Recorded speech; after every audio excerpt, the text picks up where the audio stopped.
ಸ್ನೇಹಿತರೆ, ನಾವು ಸಿಂಧನೂರಿನಿಂದ ಸುರಗುಪ್ಪ ಹೋಗ್ತಾ ಇದ್ದೀವಿ. ಹೋಗ್ತಾ ದಾರಿಯಲ್ಲಿ ನಮ್ಮ ಸ್ನೇಹಿತರು ಸಿಕ್ಕಿರೋಬ್ರು. ಇವರಿಗೆ ನಾನು ಕೇಳಿದೆ, ಏನಪ್ಪ ನೀವು ಇದು ಸಿದ್ದರಾಮಯ್ಯ, DKC, ಆಮೇಲೆ ನಿಮ್ಮ ಸುರಪುರ MLA ಸೋನಿಯಾ ಗಾಂಧಿ, ಮಲ್ಲಿಕಾರ್ಜುನ್ ಖರ್ಗೆ ಇವ್ರದ್ದೆಲ್ಲ ಫೋಟೋಗಳು ಹಾಕೊಂಡು ನೀವು ಎಲ್ಲಿ ಹೋಗ್ತಾ ಇದ್ದೀರ ಅಂತ ಕೇಳಿದರೆ, ನನಗೆ ಇವ್ರು ಸ್ನೇಹಿತರು ಹೇಳಿದರು, ಇಲ್ಲ ನಾನು DK ಶಿವಕುಮಾರ್ ಅವರಿಗೆ ಭೇಟಿಯಾಗಿ ಹೋಗ್ತಾ ಇದ್ದೀನಿ. ಸುರಪುರದಿಂದ ನಾನು ಬೆಂಗಳೂರಿಗೆ ಪಾದಯಾತ್ರೆ ಮಾಡ್ತಾ ಇದ್ದೀನಿ.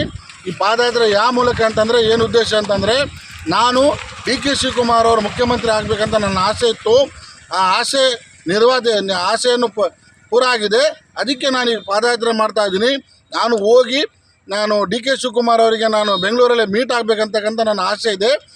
ಸಾಹೇಬ್ರೆ, ಹೌದು ಸರ್, ನೀವು ಹೋಗಿ DK ಶಿವಕುಮಾರ್ ಅವ್ರಿಗೆ ಭೇಟಿ ಆಗ್ತೀರಾ? ಸಾಹೇಬ್ರೆ, DK ಶಿವಕುಮಾರ್ ಅವರೇ ಈ ರಾಜ್ಯದ ಮುಖ್ಯಮಂತ್ರಿ. ಈಗ ತಮ್ಮನೆ ನಾವು ನಾವು ವಿನಂತಿ ಮಾಡ್ತೀವಿ, ಇವರು ಎಷ್ಟು ಜಲ್ದಿ ಬರ್ತಾರೆ ತಾವು ಅವರಿಗೊಂದು ಅವಕಾಶ ಕೊಟ್ಟು ಇವರಿಗೆ ಮೀಟ್ ಆಗಬೇಕಂತಕ್ಕಂಥ ನಾವು ನಿಮ್ಮಲ್ಲಿ ವಿನಂತಿ ಇಡ್ತೀವಿ. ನೀವು ಈಗ ಪಾದಯಾತ್ರೆ ಮಾಡ್ತಾ ಇದ್ರಲ್ಲ, ಇಲ್ಲಿ ನಿಮ್ಗೇನು ಮಳೆ ಗಾಳಿಗೆ ಕಷ್ಟ ಆಗ್ತಾ ಇಲ್ಲ? ಎಷ್ಟು ಕಿಲೋಮೀಟ್ರ್ ಆಗುತ್ತೆ ಪಾದಯಾತ್ರೆ?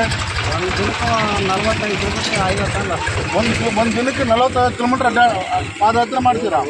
ನೋಡಿ, ಇನ್ನೊಂದು ನಿಮ್ಮ ಊಟಕ್ಕೆ ಏನು ತೊಂದರೆ ಆಗಲ್ಲ ಅಂದರೆ ಕಾಂಗ್ರೆಸ್ ಯಾರನ್ನ ಅಭಿಮಾನಿಗಳು ಸಿಕ್ಕರೆ ನಿಮಗೆ ಎಲ್ಲ ಅವಕಾಶ ಮಾಡಿ ಕೊಡ್ತಾರ. ನೀವು ಸ್ಥಳ ಇರೋಕ್ಕೆ ಏನಿಲ್ಲ ಬರ್ತಾರ, ಹೋಗ್ತಾ ಇರ್ತೀರ ಹಂಗೆ.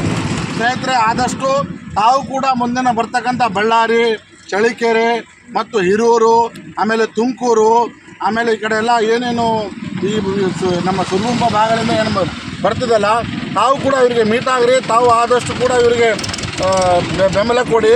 ಯಾಕಂತಂದರೆ ನಾನು ಹೇಳೋದೇನೆಂದರೆ, ಇಂಥ ಕಾಂಗ್ರೆಸ್ ಅಭಿಮಾನಿಗಳು ಸಿಗಲ್ಲ. ಈ ರಾಜ್ಯದ ನಮಗೆ ಭಾಳ ಗೌರವ ಇದೆ. ಈ ರಾಜ್ಯದ ಮುಖ್ಯಮಂತ್ರಿ ಬಗ್ಗೆ ನಮಗೆ ಗೌರವ ಇದೆ.